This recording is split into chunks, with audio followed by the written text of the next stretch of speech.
Assalamualaikum. Apa kabar hari ini anak-anak? Semoga anak-anak semua selalu sehat dan selalu jaga kesehatan. Tetap semangat untuk mengikuti pembelajaran hari ini ya. Hari ini kita sudah masuk tema 5 ya.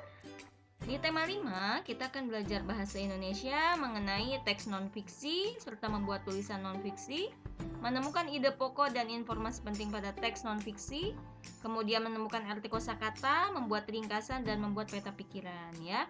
Alangkah lebih baiknya kalian berdoa terlebih dahulu, kemudian siapkan buku tematiknya. Buku tematiknya buka halaman di tema 5 ya. Tema 5 buka halaman 108. Kemudian subtema 2-nya buka halaman 146 ya. Itu nanti Miss akan bahas dan kalian simak dengan baik ya.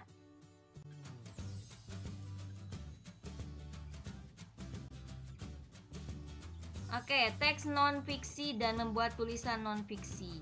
Teks non-fiksi adalah teks yang dibuat berdasarkan fakta, realita atau dengan kejadian yang sebenar-benarnya, bukan hayalan ya, atau yang benar-benar terjadi dalam kehidupan sehari-hari. Biasanya terdapat dalam buku-buku seperti karya ilmiah. Karya ilmiah itu seperti apa aja? Skripsi, jurnal, disertasi, dan lain sebagainya. Kemudian di buku pelajaran juga ada teks non-fiksi, ensiklopedia, esai, opini, dalam pidato, kemudian juga buku-buku sejarah, berita dan geografi, dan juga banyak sekali ya, dan lain sebagainya. Pokoknya teks non-fiksi itu selain cerpen, novel, puisi, drama dan lain sebagainya. Nah, kalau drama, cerpen dan novel itu namanya teks fiksi. Kalau yang seperti berita, biografi, sejarah, pidato itu termasuk teks non-fiksi. Nah, ini contohnya di sini ada suku Baduy terbagi dalam dua golongan, yaitu Baduy dalam dan Baduy luar. Ini kan sesuai fakta, sesuai realitas, sesuai kenyataan yang ada ya. Ini ditemukan dalam berita, dan juga ada di sini dalam sebuah majalah ada sebuah berita mengenai kudapan meriah di saat kumpul bersama yang terjadi di mana, di Makassar ya, di Pantai Losari. Ini adalah berdasarkan fakta atau kenyataan yang ada ya. Ciri-ciri teks non-fiksi adalah yang pertama berbentuk tulisan ilmiah, yaitu tadi seperti laporan, artikel, skripsi, makalah ya. Itu bahasanya itu baku. Ya, kemudian yang kedua, menarik dan menggugah pikiran pembaca sehingga pembaca itu ingin tahu, ingin mengetahui apa sih informasi yang ada dalam teks tersebut ya. Dan dalam teks itu, dalam teks non-fiksi itu memberikan informasi bagi pembacanya. Yang ketiga, bahasanya bersifat denotatif. Denotatif itu makna yang sebenarnya, bukan makna konotatif, bukan makna yang kiasan ya. Contohnya makna denotatif ini seperti ini. Meja hijau. Makna denotatifnya adalah mejanya berwarna hijau. Kalau makna konotatifnya, meja hijau itu adalah pengadilan. Nah, itu maksud dari bahasanya bersifat denotatif dan menunjuk pada pengertian yang sudah terbatas sehingga tidak bermakna ganda, atau bermakna ganda itu memiliki penafsiran. Nah, kalau non-fiksi itu tidak. Jadi terbatas, hanya memiliki makna tertentu saja. Kemudian sumber ide tulisan non-fiksi ini berasal dari pengamatan, pengalaman, kemudian penelitian yang diproses sedemikian rupa. Cara-cara atau langkah-langkah menyusun teks non-fiksi, yang pertama menentukan temanya ya. Yang pertama menentukan temanya itu kalau dalam teks non-fiksi juga bisa merupakan judul ya. Kemudian merumuskan tujuan. Nah, tujuan ini bermanfaat untuk menentukan arah isi dari teks ini akan membahas tentang apa gitu ya. Kemudian jenis tulisannya itu akan berupa makalah kah, skripsi kah, artikel kah, berita kah. Nah, itu disesuaikan dengan tujuan dari menulis teks non-fiksi ini. Kemudian yang ketiga, mengumpulkan dan menganalisis data. Mengumpulkan data dapat dilakukan dengan cara wawancara, membaca buku, survei, diskusi, percobaan, dan pengamatan. Yang keempat, menyusun kerangka tulisan ya. Kerangka tulisan ini berarti mengorganisasikan ide yang tadi tujuannya itu mau apa, kemudian data yang kita dapatkan dari yang tadi kita lakukan, kemudian dikumpulkan dan urutkan kerangka tulisannya itu dari mulai pembukaan, isi, dan penutup. Setelah itu susunlah menjadi sebuah paragraf yang baik. Nah, itu adalah langkah-langkah menulis teks non. Menentukan ide pokok dan informasi penting dari teks non-fiksi. Sama seperti yang sudah dibahas di tema 1, ide pokok adalah gagasan yang menjadi pokok bahasan dalam suatu paragraf, sehingga disebut juga dengan gagasan pokok, ide pokok, gagasan utama, pokok pikiran, dan lain sebagainya ya. Nah, itu sama-sama pengertiannya adalah gagasan yang menjadi pokok bahasan dalam suatu paragraf. Dalam satu paragraf itu hanya ada satu ide pokok. Ide pokok terletaknya itu ada di kalimat utama. Dulu sudah dibahas, letak kalimat utama ada di awal, di akhir, awal dan akhir paragraf, dan namanya pun sudah dijelaskan sama Miss Atik ya. Dalam sebuah paragraf, kalimat utama didukung oleh kalimat penjelas. Berikutnya, menentukan ide pokok menentukan ide pokok dari teks non-fiksi juga sama ya. Baca paragrafnya dengan seksama dari awal sampai akhir, dipahami dengan baik. Carilah kalimat utama dan kalimat penjelasnya. Tandai mana yang kalimat utama, mana kalimat penjelasnya, kemudian tandai juga informasi pentingnya. Untuk menentukan ide pokok, kalian bisa melakukan cara ide pokok diambil langsung dari kalimat utama, atau dengan mempersingkat kalimat utamanya.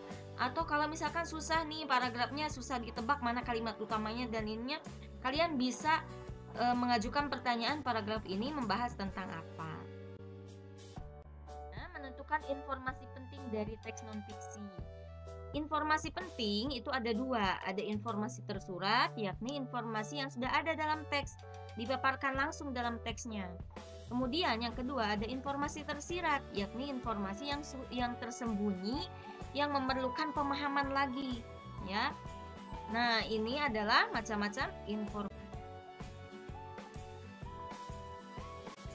Mengetahui dulu harus memahami dulu isi teksnya. Kemudian menentukan informasi penting dari teksnya. Langkah-langkahnya, yang pertama bacalah teks dengan cermat. Dengan cermat di sini berarti harus memahami dulu apa makna dari setiap katanya. Misalkan kalau ada kata yang asing, kalian bisa cari di kamus ya. Pahami makna dari setiap kalimat, kemudian temukan kalimat utama dan tentukan ide pokok bacaannya. Setelah itu, kalian untuk melengkapi informasi pentingnya, kalian bisa membuat pertanyaan menggunakan 5W1H seperti yang sudah dijelaskan di tema 1 ya. Miss Atik memberikan sebuah contoh ada di buku paket. Secara ekologis, terumbu karang memiliki peranan yang sangat penting dalam menjaga keseimbangan lingkungan. Terumbu karang berfungsi sebagai rumah bagi banyak jenis makhluk hidup yang ada di laut. Terumbu karang menjadi tempat bagi hewan dan tanaman laut yang berkumpul mencari makanan, berkembang biak, membesarkan anaknya, dan berlindung. Bagi manusia, terumbu karang mempunyai potensi perikanan yang sangat besar, baik sebagai sumber pangan maupun mata pencaharian mereka. Tadi, dalam menentukan informasi penting itu, kalian harus membaca dulu secara seksama, pahami setiap maknanya. Jika ada kata yang asing yang tidak kalian ketahui maknanya, bisa cari di kamus. Itu adalah mencari kosakata yang asing ya. Kemudian setelah itu tentukan kalimat utamanya. Di sini Miss Atik sudah menentukan ya. Kalimat utamanya adalah yang ini ya. Tadi nih, ini adalah kalimat utamanya. Sampai sini ya. Kemudian ide pokoknya Miss Atik ini mempersingkat kalimat utama, yakni peranan terumbu karang. Informasi pentingnya supaya lebih banyak lagi bisa dengan menggunakan teknik 5W1H, yakni dengan membuat pertanyaan menggunakan 5W1H. Apa peranan terumbu karang itu? Yang pertama, sebagai rumah bagi banyak jenis makhluk hidup yang ada di laut. Yang kedua, bagi manusia, terumbu karang mempunyai potensi perikanan yang sangat besar, baik sebagai sumber pangan ataupun sebagai mata pencaharian. Ini adalah informasi pentingnya ya. Setelah mengetahui ide pokok, cara menentukan ide pokok, cara menentukan informasi penting, harus membuat ringkasan dari informasi penting yang tadi kalian temukan. Ringkasan adalah penyajian sebuah bacaan secara singkat, ya. Tadi bacaannya itu panjang. Nah, sekarang yang namanya ringkasan itu mempersingkat, ya, mempersingkat tulisan sehingga menjadi lebih pendek, ya, dengan cara menghilangkan penjelasan yang rinci. Langkah-langkahnya: memahami isi bacaan dengan baik, tadi sudah, mencatat ide pokok sudah, ya, tadi di dalam menentukan informasi penting, kemudian merangkai ide pokok yang sudah kalian tadi temukan dan informasi penting yang dapat kalian gunakan menggunakan kata-kata sendiri atau kalimat. Contohnya, tadi kan sudah, ya, di informasi penting, dalam menentukan informasi penting sudah. Ini peranan terumbu karang, ini adalah ide pokoknya dalam menjaga keseimbangan lingkungan antara lain. Nah, ini informasi penting yang sudah kalian dapatkan. Kalian bisa susun dengan kalimat sendiri, ya. Setelah membuat menentukan ide pokok, informasi penting, membuat ringkasan, supaya lebih efektif lagi, supaya lebih mudah untuk diingat dan dipelajari, kalian bisa membuat peta pikiran. Apa itu peta pikiran? Peta pikiran adalah cara menyajikan informasi yang terhubung dengan tema atau topik dalam bentuk kata kunci, gambar, ataupun simbol-simbol lain. Pokoknya yang lebih menarik, yang informasi itu mudah diingat oleh kita, gitu ya.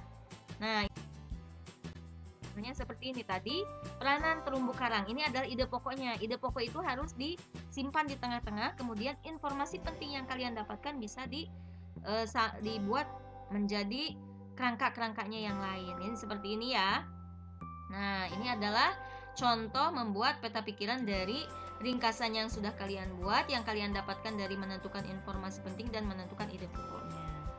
Mudah-mudahan bisa dipahami, ya, materi kali ini, karena materi kali ini ada sedikit ulasan dari tema 1, ya.